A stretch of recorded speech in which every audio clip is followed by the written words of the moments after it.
Bueno, recibimos un audio de Verónica. Hola, buenas noches. ¿Qué pensaría el San Martín de hoy? Diría, nos volvieron a colonizar. Tanto esfuerzo, tanto trabajo, nos colonizaron desde varios lugares, ¿no? Desde lo económico, lo cultural, lo social, este, y qué haría, volvería a decir que nos volvamos a unir, que volvamos a encontrar el sentido de nación, de soberanía, de patria, que es lo que falta hoy, profundizar en las instituciones escolares. Yo escuchaba recién que decían que los más chiquitos es por ahí difícil que puedan entender el concepto. Eh, yo un poco difiero porque quizás no puedan entender de fechas, de batallas, pero sí pueden entender el concepto de trabajo colaborativo, de grupo, del mensaje que quiso dar San Martín, de que de un conflicto salimos juntos, trabajamos juntos, se trabaja en comunidad y cada uno aporta lo que tiene desde donde está y de donde puede. Esa es mi opinión.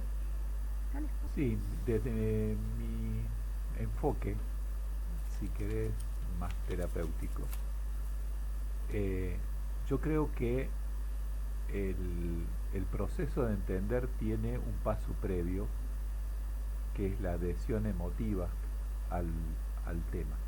Yo creo que primero se adhiere y después se entiende. Y quizás en las infancias, las más pequeñas, la de primaria, eh, lo que uno debería ocuparse es de que se adhiera emotivamente a al concepto de soberanía, al concepto de lo propio. Porque no es necesario que entiendan que soberanía de un país es la independencia económica, no es necesario eso, porque eso va a venir después. Lo que sí le tenés que enseñar, y creo que en eso coincido con lo que dice Vero, es el saber apreciar y defender lo tuyo, apreciar y defender tus costumbres, apreciar y defender la pertenencia a un determinado colectivo.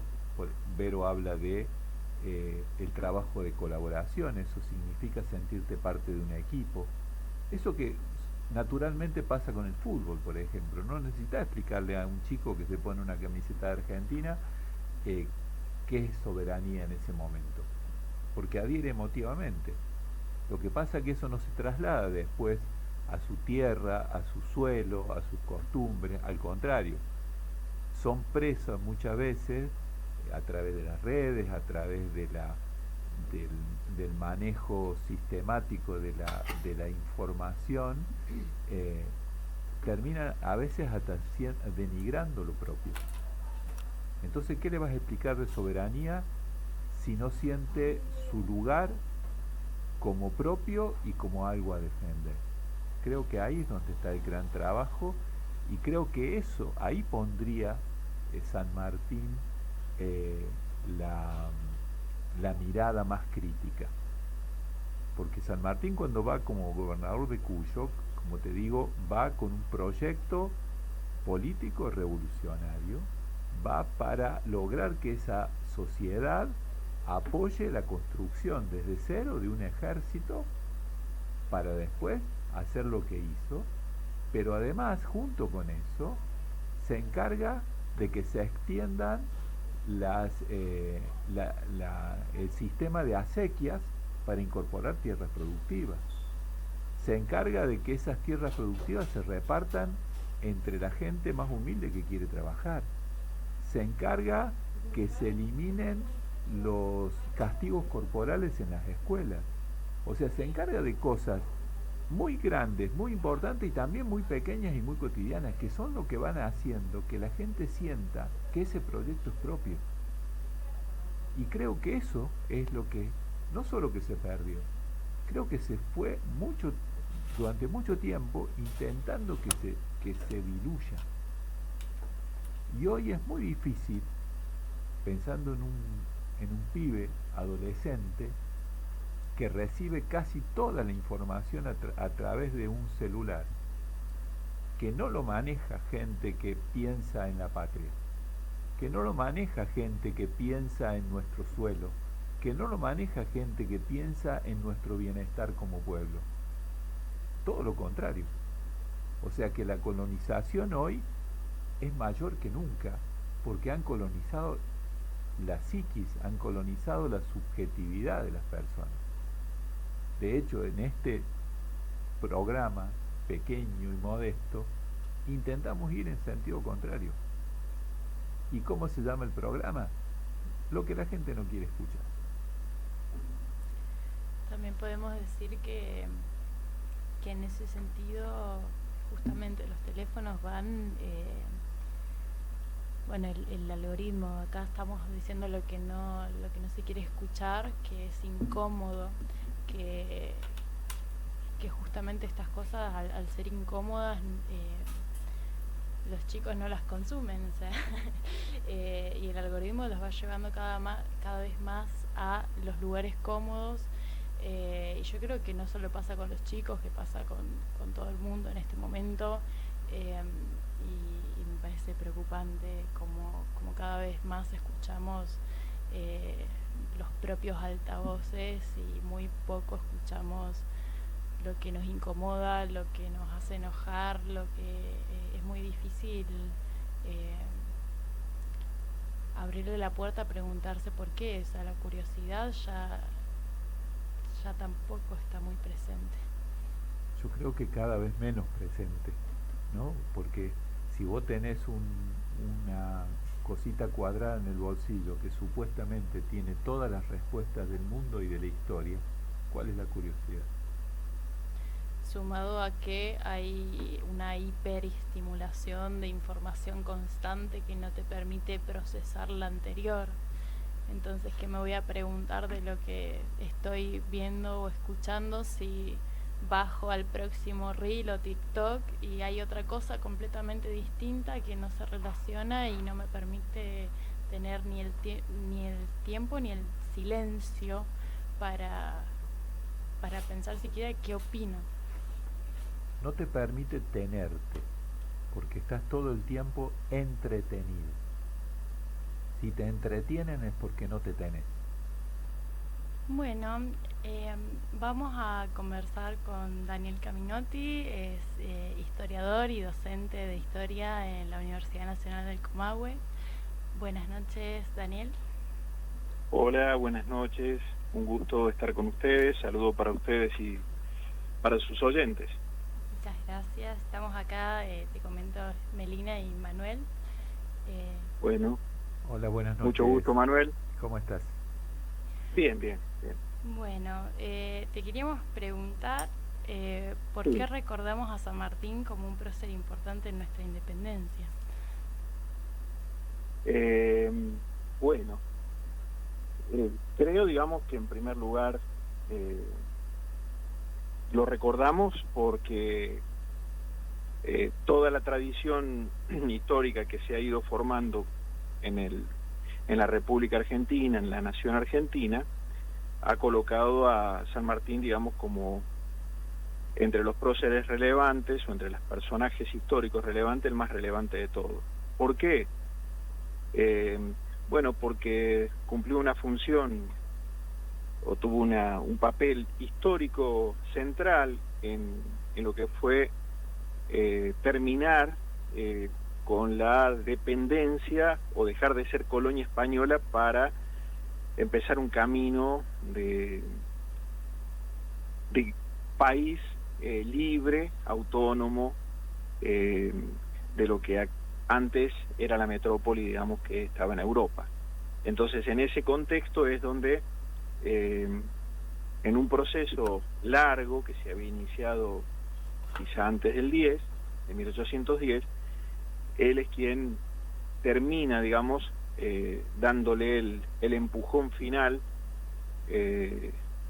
cortando definitivamente y venciendo junto con otros, obviamente con su ejército, con miles de hombres anónimos, otros no, porque San Martín no luchó solo, bueno, termina, digamos, liquidando el poder español, básicamente después de estar aquí en la Argentina, iniciarse allí en Santa Fe, ir a Mendoza, de Mendoza pasar a Chile, de Chile ir a Perú, y allí definitivamente, bueno, liquidan, digamos, en el poder español, digamos, y quedan algunos restos, pero que son mínimos, ¿no? Ya está liquidado. Básicamente es esa la razón por la cual nosotros lo recordamos y se lo ha colocado en la historia a través de, no desde un primer comienzo, no desde un primer momento, no es que San Martín hizo eso y llegó a Buenos Aires y le tiraban, digamos, flores y lo esperaban con palmas, digamos, haciéndolo entrar como un libertador, ¿no? Pero bueno, básicamente es eso, ¿no? Diría que más bien todo lo contrario, ¿no? Sí, sí, en ese sentido sí, tuvo que irse. San Martín, digamos, era, diría casi que de los pocos militares que tenían formación como militares. Todo el resto habían sido personas que habían tenido que hacerse cargo de puestos frente a ejército, pero sin la formación suficiente. Venían de un precedente que era las invasiones inglesas, muchos de ellos habían adquirido allí, pero en general, digamos, no eran gente que tenían una formación que hubieran hecho la carrera militar como si San Martín, José de San Martín la hizo en España, ¿no?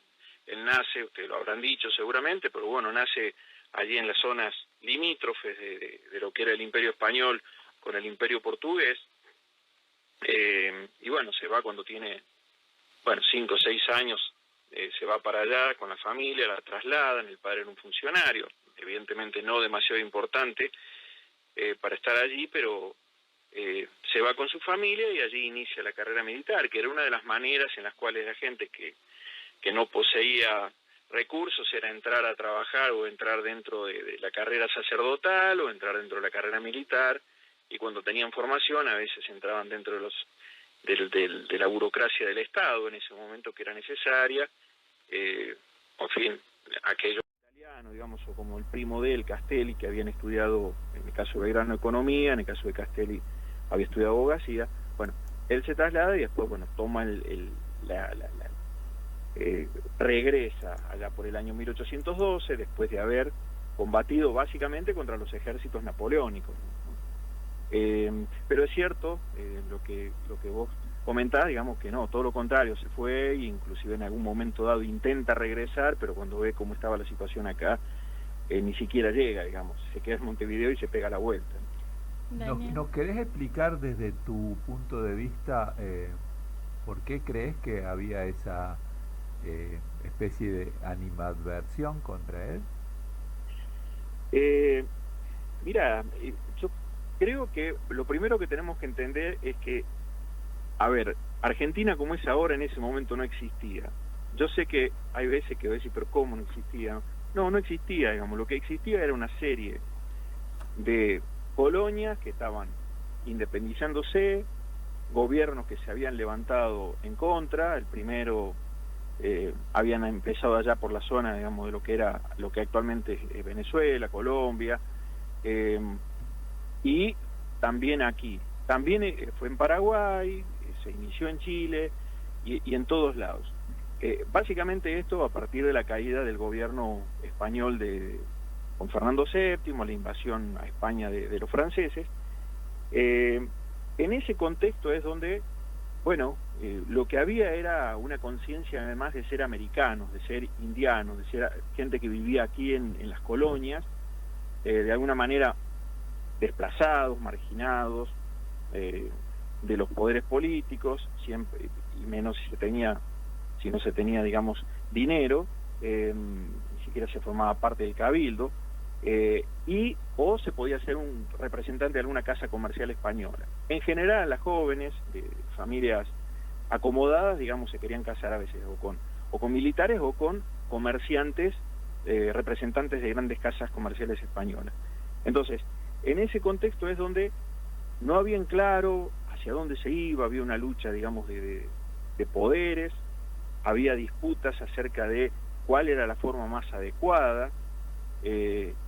Allí es donde la gente de Buenos Aires, ustedes imagínense que en el año 1810 Buenos Aires tenía algo así como 40.000, 45.000 habitantes, ¿no? Para que podamos nosotros dimensionar lo que era.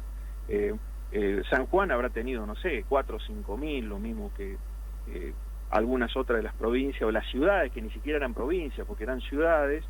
El sistema español era, básicamente había colonizado a partir de fundar ciudades, digamos, y de avanzar sobre sus alrededores, ¿no?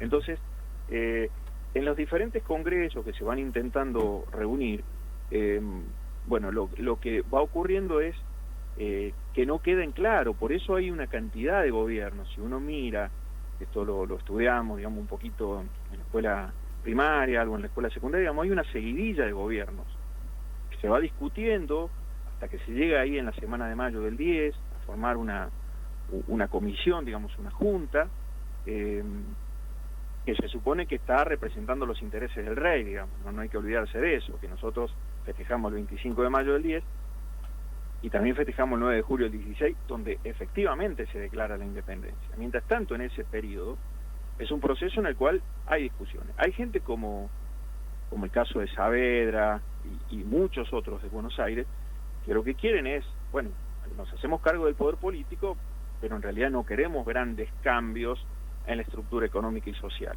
Ahora, indefectiblemente, esto acá llevaba acarreado esta situación, digamos, de tener que producir cambios. A ver, ¿por qué? Porque no hay que olvidarse de algo, que el Río de la Plata era era un mercado absolutamente marginal. ¿Qué era lo que producía, por ejemplo, para lo que actualmente es Bolivia y Perú? Producía mulas, producía ganado, y también producía carne charqueada para los mercados que tenían esclavos, que era como alimentaban sus esclavos, y sobre todo producía en grandes cantidades esa zona central, una partecita de Buenos Aires, una parte de Santa Fe, todo lo que se llama el Camino Real, digamos, que es más o menos como donde va el ferrocarril Mitre hacia el norte, y bueno, en ese sentido, digamos que allí lo que ese espacio económico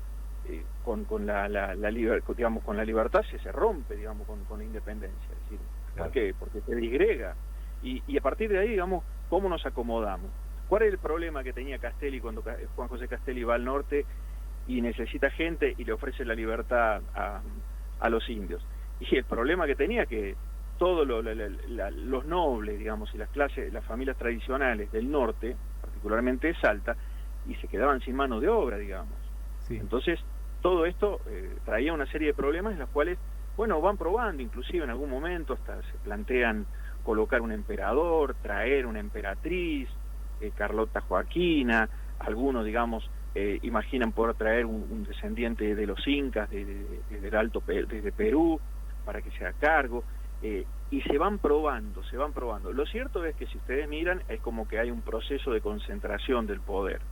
De una junta grande se termina, digamos, en un director supremo, hasta que en el 20, finalmente, más o menos como que las provincias vuelven nuevamente, las que pueden, a tomar el poder, digamos, y su autonomía, y dicen, bueno, y ahí es donde empieza, que en el preámbulo de la Constitución dice, los pactos, y esto, en realidad se van encontrando para ir firmando algunos acuerdos y bueno, muchachos, pongámonos de acuerdo, al menos lo que tienen la claridad, digamos, de poder hacerlo para ir llevando adelante. Lo que pasa es que, bueno, en este caso, siempre Buenos Aires va intentando llevar la hegemonía, porque era el más fuerte y sobre todo, sí. Disculpa que te corto, también estamos como en los últimos minutos del programa.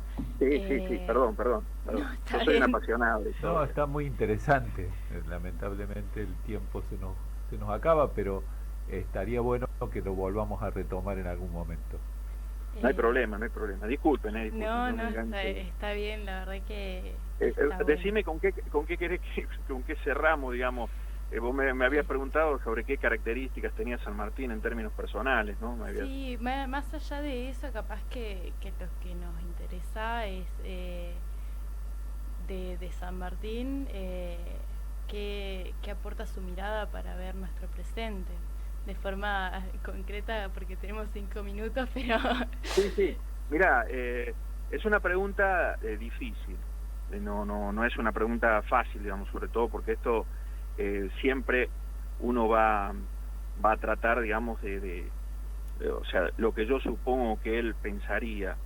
Es decir, él claramente era una persona que adhería a ciertos proyectos y estos proyectos tenían que ver, digamos, con lograr las independencias de las colonias españolas. Él trabajó por ese proyecto. Y me parece que, sobre todo, si uno pudiera rescatar de San Martín, es que realmente, absolutamente nada de lo que él realizó, diríamos, como una mirada profesional y ética y política, es que él creyó que había que levantar, digamos, el sable jamás en contra del país. Por eso, en esta relación que algunos dicen, bueno, cómo se llevó bien con Rosas, bueno, a él le pareció muy mal el hecho de que hubo gente que no apoyó a Rosas cuando él peleó en contra del bloqueo anglo-francés allí, que cuando le puso en obligado las cadenas para que no cruzara. Después hay razones de otro tipo para discutir eso, pero él en primer lugar le parecía eso, que bajo ninguna circunstancia se podía apoyar eso. En segundo lugar, digamos, desde el punto de vista profesional, él nunca fue un improvisado, siempre fue alguien que trabajó muy bien, una persona sumamente preparada. Y desde el punto de vista ético, me parece que que yo haya leído, que haya escuchado alguna vez, que haya alguna sospecha de que haya robado, ha hecho algún negociado oscuro para favorecerse él, creo que no lo hay. Entonces, sí me parece que tuvo una visión de país en la cual intentaba que hubiera la mayor cantidad de gente, me parece, incluida, y por esa razón él se dio cuenta que no podía ser útil en esa circunstancia, por eso se retira. Pero me parece que era una persona con características, digamos, de nobleza de carácter, y también una persona que tenía, de alguna manera, se condolía con la situación a veces de sufrimiento ajeno, para decirlo. Bueno, entonces, en ese contexto es donde me parece que, en todo caso, para no caer en algún anacronismo, le cortaría la cabeza al otro, yo no entraríamos pero sería interesante, pero no sé. Si tengo que tomarlo sintéticamente de lo que vos me decías, nos dejaría una actitud ética, sí, una propuesta sólida, clara y estudiada, digamos, metódica, sí, y siempre al servicio de la liberación o de la soberanía de la patria. De la patria, exactamente. Sí, él realmente era alguien que en ese sentido creía, digamos, en esos proyectos con mucha firmeza, ¿no? Todo su accionar fue hacia allí, digamos, en ese sentido. Bueno, Daniel, muchísimas gracias por estar. Nos vamos despidiendo también de los oyentes porque se nos fue la hora. Pero... Bueno, lo felicito por esta iniciativa de trabajar y llevar algo de historia a los oyentes, y bueno, pido disculpas por haberme... No, al contrario, muchísimas gracias, Daniel. Gracias a ustedes por la invitación, que tengan buenas noches. Igualmente, adiós. Gracias.